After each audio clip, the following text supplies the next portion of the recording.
ಕರ್ನಾಟಕ ರಾಜಕಾರಣದಲ್ಲಿ ಈಗ ಎಲ್ಲರ ಕಣ್ಣು ದೆಹಲಿಯತ್ತ ನೆಟ್ಟಿದೆ.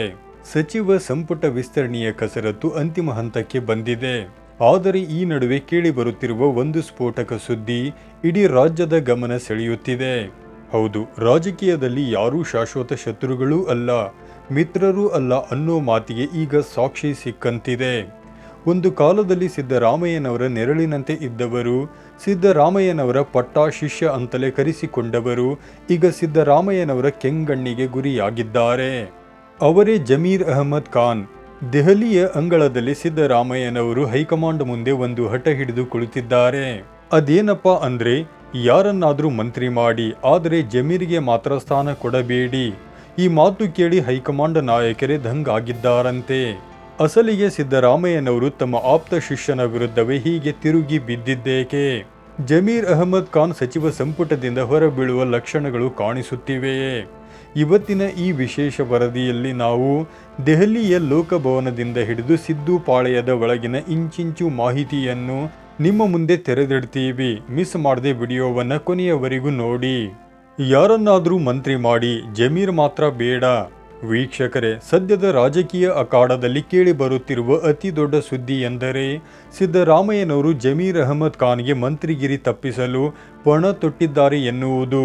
ದೆಹಲಿಯಲ್ಲಿ ಠಿಕಾಣಿ ಹೂಡಿರುವ ಸಿದ್ದರಾಮಯ್ಯ ಯಾರನ್ನ ಬೇಕಾದರೂ ಮಂತ್ರಿ ಮಾಡಿ, ಯಾರ ಹೆಸರನ್ನು ಬೇಕಾದರೂ ಪಟ್ಟಿಯಿಂದ ತೆಗೆಯಿರಿ, ಆದರೆ ಜಮೀರ್ ಹೆಸರು ಮಾತ್ರ ಇರಬಾರದು ಎಂದು ಖಡಕ್ ಆಗಿ ಹೇಳಿದ್ದಾರಂತೆ. ಹೈಕಮಾಂಡ್ ಮಟ್ಟದಲ್ಲಿ ಜಮೀರ್ ಪರವಾಗಿ ಕೆಲ ನಾಯಕರು ಬ್ಯಾಟಿಂಗ್ ಮಾಡಿದರೂ ಸಿದ್ದರಾಮಯ್ಯ ಮಾತ್ರ ಜಗ್ಗುತ್ತಿಲ್ಲವಂತೆ. ಕೇರಳದ ಪ್ರಭಾವಿ ನಾಯಕ ಕೆ.ಸಿ. ವೇಣುಗೋಪಾಲ್ ಅವರು ಜಮೀರ್ ಪರವಾಗಿ ಲಾಬಿ ನಡೆಸಿದ್ದಾರೆ. ಜಮೀರ್ ಅವರು ಕೇರಳ, ಯುಪಿ ಮತ್ತು ಹೈದರಾಬಾದ್ ಚುನಾವಣೆಗಳಲ್ಲಿ ಪಕ್ಷಕ್ಕಾಗಿ ದುಡಿದಿದ್ದಾರೆ. ಅವರೊಬ್ಬ ಪ್ರಬಲ ಮುಸ್ಲಿಂ ನಾಯಕ ಎಂದು ವೇಣುಗೋಪಾಲ್ ವಾದಿಸಿದರು. ಸಿದ್ದರಾಮಯ್ಯ ಈ ಟರ್ಮ್ ಬೇಡ, ಮುಂದಿನ ಟರ್ಮ್ ನೋಡೋಣ ಎಂದು ಸಾರಾಸಗಟಾಗಿ ತಳ್ಳಿ ಹಾಕಿದ್ದಾರಂತೆ. ಸಿದ್ದರಾಮಯ್ಯನವರ ಈ ಹಠ ನೋಡಿದರೆ ಜಮೀರ್ ಮಂತ್ರಿಯಾಗುವುದು ಬಹುತೇಕ ಡೌಟ್ ಅಂತಲೇ ಹೇಳಲಾಗುತ್ತಿದೆ. ಶಿಷ್ಯನಿಗೆ ಶಾಕ್ ಕೊಟ್ಟಿದ್ದು ಯಾಕೆ? ದ್ರೋಹದ ಕತೆ ಏನು? ವೀಕ್ಷಕರೇ, ಈಗ ಪ್ರಶ್ನೆ ಮೂಡುವುದು, ಸಿದ್ದರಾಮಯ್ಯನವರು ಜಮೀರ್ ಮೇಲೆ ಇಷ್ಟೊಂದು ಕೋಪಗೊಂಡಿದ್ದೇಕೆ? ಒಂದು ಕಾಲದಲ್ಲಿ ಜಮೀರ್ ಎಲ್ಲೇ ಹೋದರೂ ಸಿದ್ದರಾಮಯ್ಯ ಹಿಂದೆ ಇರುತ್ತಿದ್ದರು. ಜಮೀರ್ ಸಿದ್ದು ಅವರ ಪಟ್ಟಾ ಶಿಷ್ಯರಾಗಿದ್ದರು.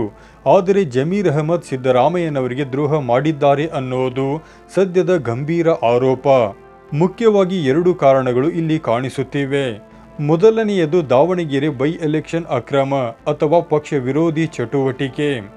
ದಾವಣಗೆರೆ ಬೈ ಎಲೆಕ್ಷನ್ ಸಮಯದಲ್ಲಿ ಜಮೀರ್ ಅವರು ಪಕ್ಷದ ಅಧಿಕೃತ ಅಭ್ಯರ್ಥಿ ಪರ ಕೆಲಸ ಮಾಡದೆ ಒಳಸಂಚು ಮಾಡಿದ್ದಾರೆ ಎಂಬ ಗಂಭೀರ ಆರೋಪ ಅವರ ಮೇಲಿದೆ. ಎರಡನೆಯದು, ರಾಜ್ಯದಲ್ಲಿ ನಾಯಕತ್ವ ಬದಲಾವಣೆ ಚರ್ಚೆ ನಡೆದಾಗ ಜಮೀರ್ ಅವರು ಸಿದ್ದರಾಮಯ್ಯನವರ ಬೆನ್ನಿಗೆ ನಿಲ್ಲದೆ ತೆರೆಮರೆಯಲ್ಲಿ ಸಿದ್ದರಾಮಯ್ಯನವರ ವಿರುದ್ಧವೇ ಸಂಚು ರೂಪಿಸಿದ್ದರು ಎಂಬುದು ಸಿದ್ದು ಬಣದ ವಾದ. ಸಿದ್ದರಾಮಯ್ಯನವರೇ ಟಿಕೆಟ್ ಕೊಡಿಸಿ ಪಕ್ಷಕ್ಕೆ ಕರೆತಂದು ಮಂತ್ರಿಯಾಗುವಂತೆ ಮಾಡಿದ್ದರು.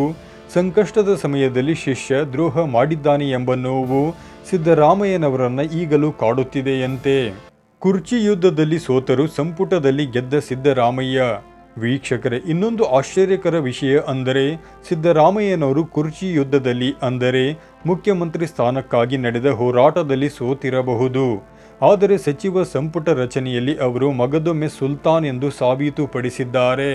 ಡಿ.ಕೆ. ಶಿವಕುಮಾರ್ ಅವರು ಮುಖ್ಯಮಂತ್ರಿಯಾದರೂ ಅವರ ಸಂಪುಟ ಹೇಗಿರಬೇಕು ಎಂಬುದನ್ನು ಈಗ ನಿರ್ಧರಿಸುತ್ತಿರುವುದು ಸಿದ್ದರಾಮಯ್ಯನವರೇ. ಸದ್ಯ ಸಚಿವರಾಗಿರುವ 13 ಮಂದಿಯಲ್ಲಿ 8 ಮಂದಿ ಸಿದ್ದರಾಮಯ್ಯ ಬಣದವರೇ ಇದ್ದಾರೆ. ಈಗ ಖಾಲಿ ಇರುವ 20 ಸ್ಥಾನಗಳನ್ನು ತುಂಬುವ ವಿಚಾರದಲ್ಲೂ ಸಿದ್ದರಾಮಯ್ಯ ಹೈಕಮಾಂಡ್ ಮೇಲೆ ಸಂಪೂರ್ಣ ಹಿಡಿತ ಸಾಧಿಸಿದ್ದಾರೆ. ಜಮೀರ್ ಮಂತ್ರಿ ಸ್ಥಾನ ತಪ್ಪಿಸುವುದು ಮಾತ್ರವಲ್ಲದೆ ಡಿಕೆಶಿ ಬಣದ ಹಲವು ಪ್ರಭಾವಿ ಶಾಸಕರಿಗೂ ಮಂತ್ರಿ ಸ್ಥಾನ ಸಿಗದಂತೆ ಮಾಡುವಲ್ಲಿ ಸಿದ್ದರಾಮಯ್ಯ ಯಶಸ್ವಿಯಾಗಿದ್ದಾರೆ. ಇದು ಹೈಕಮಾಂಡ್ ಮಟ್ಟದಲ್ಲಿ ಸಿದ್ದರಾಮಯ್ಯನವರ ವರ್ಚಸ್ಸು ಇಂದಿಗೂ ಎಷ್ಟಿದೆ ಎಂಬುದಕ್ಕೆ ಸಾಕ್ಷಿ. ರಿಜ್ವಾನ್ ಅರ್ಷದ್ಗೆ ಜಾಕ್ಪಾಟ್, ಜಮೀರ್ಗೆ ಪರ್ಯಾಯ ಯಾರು? ಜಮೀರ್ ಅಹಮದ್ ಖಾನ್ ಅವರಿಗೆ ಮಂತ್ರಿ ಸ್ಥಾನ ತಪ್ಪಿಸಿದ ಸಿದ್ದರಾಮಯ್ಯನವರು ಆ ಸ್ಥಾನಕ್ಕೆ ಪರ್ಯಾಯ ನಾಯಕತ್ವವನ್ನು ಕೂಡ ಸಿದ್ಧಪಡಿಸಿದ್ದಾರೆ. ಜಮೀರ್ ಬದಲಿಗೆ ಶಿವಾಜಿನಗರ ಶಾಸಕ ರಿಜ್ವಾನ್ ಅರ್ಷದ್ ಅವರಿಗೆ ಸಚಿವ ಸ್ಥಾನ ನೀಡಲು ಸಿದ್ದರಾಮಯ್ಯ ಪ್ಲಾನ್ ಮಾಡಿದ್ದಾರೆ. ರಿಜ್ವಾನ್ ಅರ್ಷದ್ ಅವರು 2019 ಬೈ ಎಲೆಕ್ಷನ್ ವೇಳೆ ಸಿದ್ದರಾಮಯ್ಯನವರೇ ಆಯ್ಕೆ ಮಾಡಿದ ಅಭ್ಯರ್ಥಿ. ಜಮೀರಿಗೆ ಕೊಡದಿದ್ದರೂ ಪರವಾಗಿಲ್ಲ, ತನ್ನ ಮಾತನ್ನು ಕೇಳುವ ರಿಜ್ವಾನ್ ಅವರಂತಹ ಯುವ ನಾಯಕರಿಗೆ ಅಧಿಕಾರ ಸಿಗಲಿ ಎಂಬುದು ಸದ್ಯ ಸಿದ್ದರಾಮಯ್ಯನವರ ಉದ್ದೇಶವೆಂದು ಹೇಳಲಾಗುತ್ತಿದೆ. ಇದು ಕೇವಲ ಜಮೀರ್ಗೆ ನೀಡಿದ ಶಾಕ್ ಮಾತ್ರವಲ್ಲ, ಡಿಕೆ ಶಿವಕುಮಾರ್ ಬಣದ ನಾಯಕರಾದ ತನ್ವೀರ್ ಶೇಟ್ ಅಥವಾ ಸಲೀಂ ಅಹಮದ್ ಅವರಂತಹ ನಾಯಕರ ಮೇಲೆ ಸಿದ್ದರಾಮಯ್ಯ ಸಾಧಿಸಿರುವ ಮೇಲುಗೈ.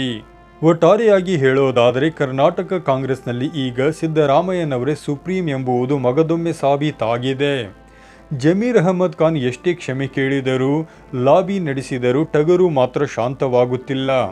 ಬಹುತೇಕ ಸೋಮವಾರ ನೂತನ ಸಚಿವರ ಪದಗ್ರಹಣ ನಡೆಯುವ ಸಾಧ್ಯತೆ ಇದ್ದು, ಆ ಪಟ್ಟಿಯಲ್ಲಿ ಜಮೀರ್ ಇರ್ತಾರಾ ಅಥವಾ ಸಿದ್ದರಾಮಯ್ಯ ತಮ್ಮ ಹಠ ಸಾಧಿಸುತ್ತಾರಾ ಅನ್ನೋದು $1 ಮಿಲಿಯನ್ ಪ್ರಶ್ನೆ. ವೀಕ್ಷಕರೇ, ನಿಮಗೇನನ್ನಿಸುತ್ತೆ? ಸಿದ್ದರಾಮಯ್ಯನವರು ಜಮೀರ್ಗೆ ಮಂತ್ರಿ ಸ್ಥಾನ ತಪ್ಪಿಸುತ್ತಿರುವುದು ಸರಿಯೇ ಅಥವಾ ದ್ರೋಹ ಮಾಡಿದವರಿಗೆ ಇದೇ ಸರಿಯಾದ ಶಿಕ್ಷೆಯೇ? ನಿಮ್ಮ ಅಭಿಪ್ರಾಯವನ್ನು ತಪ್ಪದೆ ಕಮೆಂಟ್ ಮಾಡಿ ತಿಳಿಸಿ. ವಿಡಿಯೋ ಇಷ್ಟವಾಗಿದ್ದರೆ ಲೈಕ್ ಮಾಡಿ, ಶೇರ್ ಮಾಡಿ ಮತ್ತು ನಮ್ಮ ಚಾನಲ್ಗೆ ತಪ್ಪದೆ ಸಬ್ಸ್ಕ್ರೈಬ್ ಆಗಿ. ಧನ್ಯವಾದಗಳು.